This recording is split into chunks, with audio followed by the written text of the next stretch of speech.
ரூபாய் கொடுக்குறாங்கன்னா 1000 ரூபாய் சேர்த்து கொடுத்த மக்கள் வேணான்னு சொல்ல போறாங்க. கண்டிப்பா சந்தோஷப்படுவாங்க தான். 2000 ரூபாய் செலவுலாம் இல்லாதப்பட்ட ஏழை மக்கள் எத்தனை பேர் இருக்காங்க.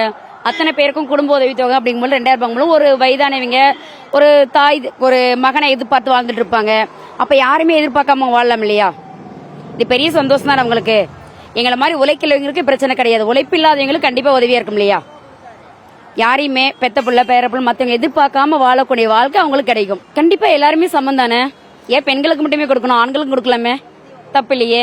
ஏன்னா பெண்கள் ஆண்கள் இருவரும் சமம் சொல்லி எல்லாத்துலயும் போட்டி போற எங்க இதுக்கு ஆண்களும் சமம் அப்படிங்கும் பொழுது ரெண்டும் சமமா தான் இருக்கும். பெண்களுக்கு மட்டுமே உரிமை இல்ல, ஆண்களுக்கு உரிமை இருக்கு இல்லையா? ஆண்கள்கிட்ட தான் நாங்க பிடிங்கிருக்கோம், சம உரிமையை நாங்க பிடிங்கிருக்கோம் இல்லையா? அவங்களுக்கும் இதுல பங்கு இருக்கு இல்லீங்களா? கண்டிப்பா நல்ல திட்டமா தான் இருக்கும். வர்றது 2000 வருதுன்னா யாருமே வேணான்னு சொல்ல மாட்டாங்க. நாங்களாம் வீட்டு வேலைக்கு போய் மாசம் 2000 ரூபாய்க்கு 30 நாள் வேலை செய்யறோம். யாரும் கொடுத்தா வேணான்னுலாம் இந்த காலத்துல சொல்ல மாட்டாங்க. அதுதான் உண்மை. இவங்க 1200 ரூபா கொடுக்குறாங்க, அவங்க 2000 கொடுக்குறாங்க அப்படின்லாம் எனக்கு சொல்ல தெரியாது. அவ்வளவுதான். அவங்க நம்ம மாச சம்பளத்துக்கு சம்பாதிக்கிறோம், அவங்க 2000 கொடுத்தா சந்தோஷம் தான், வாங்கிக்க வேண்டியதுதான். எல்லாமே விலை ஏறி போச்சு. எது இப்ப கம்மியா இருக்குது? உண்மையாலுமே சொல்றேன், கடவுளுமே எடப்பாடி இருக்கும்போது 2500 ரூபா கொடுத்தாரு பொங்கலுக்கு. கொடுத்ததை பத்தி நான் பெருமைப்படல, சொல்றேன் ஒரு பேச்சுக்கு.